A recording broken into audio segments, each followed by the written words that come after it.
operations won't be happening in your local systems. So that is good. If you don't have, if you're having 4 GB RAM machine or something, then you will probably need Colab. Okay, fine. So now, guys, forget about everything. Focus. We have to understand this because this is the first thing in coding. Okay, this is the first thing in coding. So please focus. Variables. Variables are containers.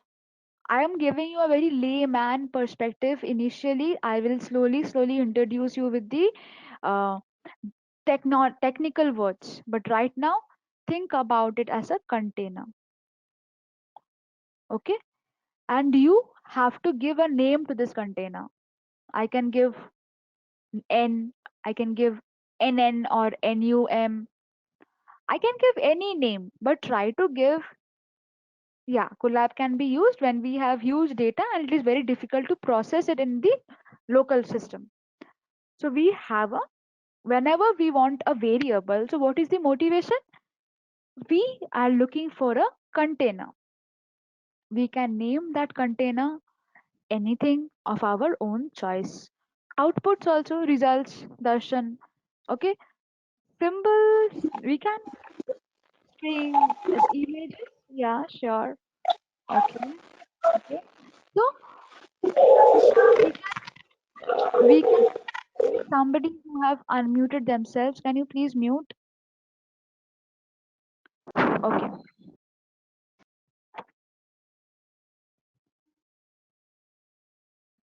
fine. So basically, what we are able to store, we are able to store data. Now, data can be different types. It can be number, it can be string. So again, in a string, we have character, word, sentence. In number, what we have integer, we have float. These things we have, right? So don't think about these things much. We will come. It is there in the later sessions. But right now, just think about it this way. Only these two, focus on number and string. Okay? These are few things which we want to store. Fine. So again, first line only we can see containers. Variables are containers which are actually storing values. Values can be numbers or they can be string. Okay. No, Amol, double don't exist in Python. In Python, we have integer, float, and string. So this is for this is for someone who already knows what these are. Okay. So people who don't follow, don't, because you won't be able to in case you don't know. It can be words also, right? So Python has no command for declaring the variables. We can assign a value, a variable is created. So according to this line, they are saying there is no huge command or something which you have to do. You can just write num. You created one new variable of your own choice, a variable name, right? It can be nummy, anything. Okay. You have to give a equal to sign. You just have to say any number. It can be 4, it can be 4.2, it can be a string, ABC. So we see we have inverted commas. So whenever we give inverted commas, it become a string. Alphabets, characters, words, all of these we have to put inside a inverted commas. String can be, yeah, like this also we can have, no? This is 2 for example, 21 for this is again if I put inside inverted comma it will become string. String can be anything. So not only alphabets obviously, but whatever you want to have as a string, you must put inside the inverted commas. So it can be single inverted comma, it can be double inverted comma as well. Right? Fine. So now, so this is how you just equal to, like nummy, maybe you want to store 4. You stored 4 in nummy. In nummy you want to store 4.2. So this is how you can store different values in the variable. Fine. I have used same variables only. So we will know what I am saying right now. This numbers or strings. Numbers are 4, strings are A, B, C, or something like this, or something like this, Raj, I can see. So variables are used to store these kind of informations. Then Python, how easy is it to store a value? Just one variable name and assigning the value inside it. That's all. It will help you. Now you are able to store this data in this variable. Okay. So what I told is we can name a variable anything. Anybody can give me any suggestion? What should I name the variable? Any names? Okay, num. My name that so weird as a variable. Decode. Okay, this looks different. Decode. Decode is the name of my variable. Okay, I want to store something. What I can store? I can store data. Data can be any type of data. So let me just try first 4. I gave 4. Okay. So let me check whether machine understood that it is did did it actually did I store this inside decode? Did it actually happen? Let's check that. It actually happened. We are able to store 4 inside my decode. So it is just this easy to store any data in my any variable. So this could be anything. Don't worry about it. Just put any value. You have it now. Now I have to see the, so you have to print this one only, and I got 7. So this is so easy. You can just store data in your variable this way. Okay. So what things are not allowed? For example, for example, though that won't exactly work, like it will work, but the way you have given the syntax is not correct. So exactly in Python this happens. So what happens if I would do print cdsv, this also works and this also works. You, if it is one line, see, if I want to print like this, I will only get 4. I got 4 because my decode was 4. This cdsv I did not get. No, it is not must. It is just looking good. That's all. Good practice because it's otherwise confusing. Okay, not don't think about it much. Main thing is equal to, that we have to give, and one equal to. Okay, so in this kind of scenarios you have to give print where you are trying to print multiple things, because in that case you won't be able to see all the because I can only see print now, decode now, which is 4. Here if I use print I will see 7 and 4. We can store multiple values, but for that we have to learn about data structures. So right now we will go there after we cover few areas. We will go there. Okay. So what we from that particular, mm, because it works. Okay. For whenever I have this, I have, so I can go here and run. Instead, what I do is I do shift enter. I do shift enter. Shift enter will run this code, and you can see how many times it's running. It is 10 now. It is 10. If I go here and I do shift enter, it will become 11. If I do one more time, it will become 12. So you will know where you are currently, which cell is run recently using these numbers.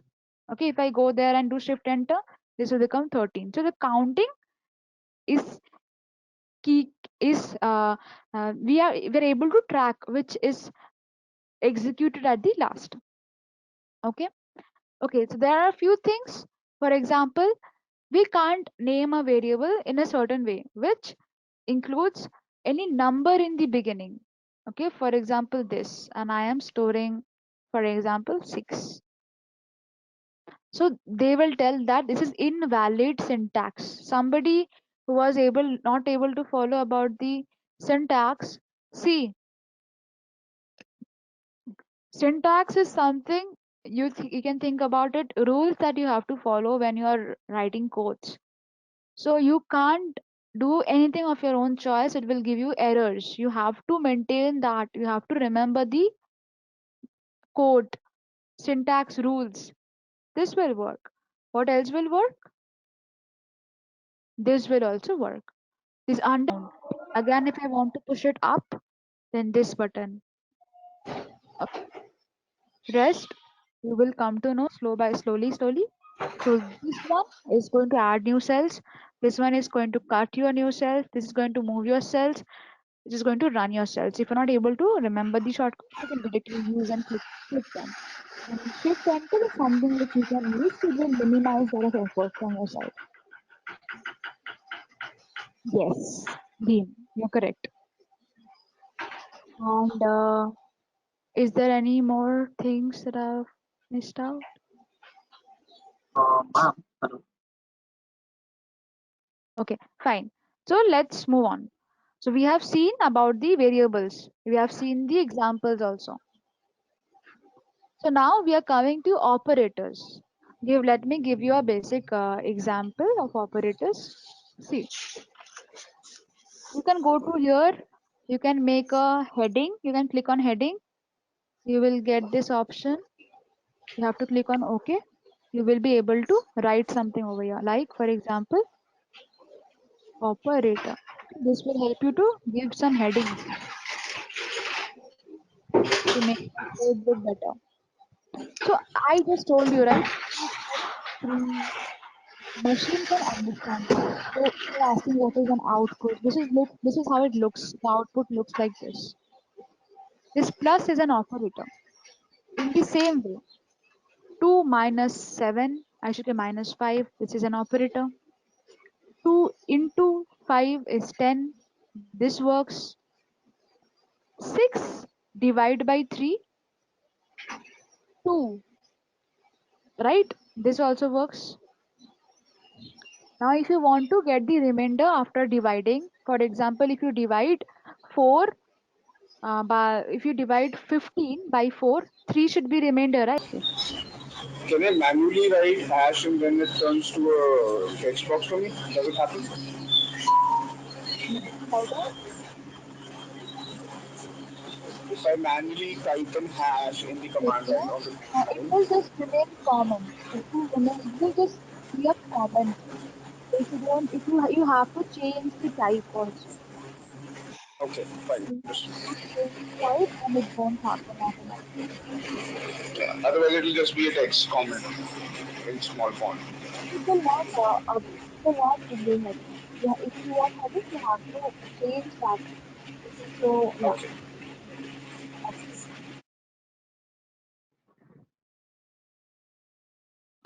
So we see 10 plus 2. We have just seen right in our coding that how this works.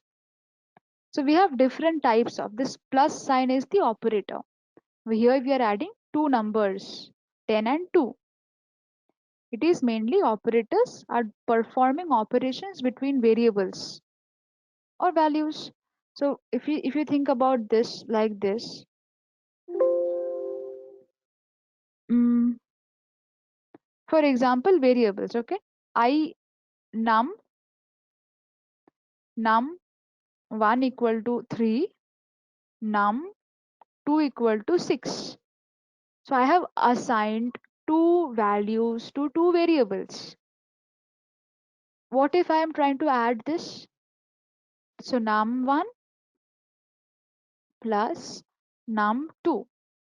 I can directly do this. So 3, 6 plus 3 is 9. So I saw I can directly add the values as well as variables. So here we see that's written that operators are used to perform operations in variables or values. We have seen it. So 10 plus 2 is one example where plus is the operator. So we also have different types of operators: arithmetic operator, logical operator, comparison operator, assignment operator. These are the operators. Okay. So what we have seen right now as an example, we have seen all these. We have seen arithmetic operators. So we have seen all these, right? We have seen addition, subtraction, multiplication. This is my division. This is to get the remainder. You call it in Python modulus, not percentage. This is again my. This is a different. I will show what is this, and this is my double slash. So using this, you will get a whole value. We have seen. So let's see this that one which we have missed.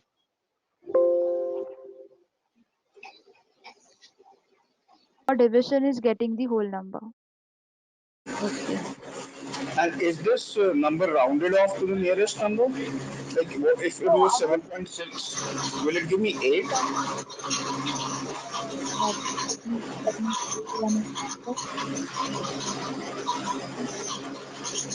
Five, seven, six, five. So if you don't have more than 5.3, it's not round off. It's just removing that. If everything after decimal, it's removing. Okay. So if Alright, alright. Okay.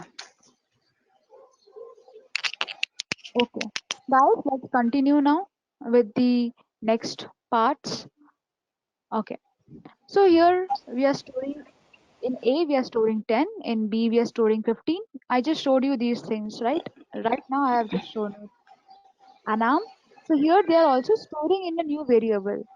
So what I did over here, we have 3 inside num1, 6 inside num2, and we have num1 plus num2. So here I can create one more variable to store the result. So num1 plus num2 is 9. I can see the output over here. I can just store it somewhere. For example, new variable of my own choice, sum. So that is what we have shown over here, where we have a equal to 10, b equal to 15, sum is equal to a plus b, and we are printing the sum.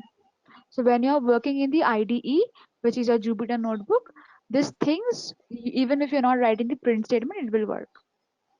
Okay, fine. So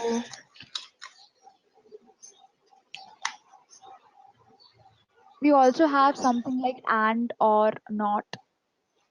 Okay, so this not thing won't be very clear right now, but what is happening here are also some Miss Priyajan, can these you are please mute your mic? okay. So these are logical operators. Right now what we have seen is arithmetic operators, plus, minus, multiplication, all of those things. But logical operations, whenever we will say, that includes less than or more than. So these kind of operations are logical operators. Okay. So this can be smaller than equal to, greater than equal to, or equal to equal to. So this and thing is happening like this, that we will see one example here. See, x, we are assigning 5 inside a variable which is x. So if you think about it this way, it's a container where we have 5 and the name of the container is x. Okay, and this is the variable name. So this 5 is my data which I'm storing in this container, and the name of the container is x.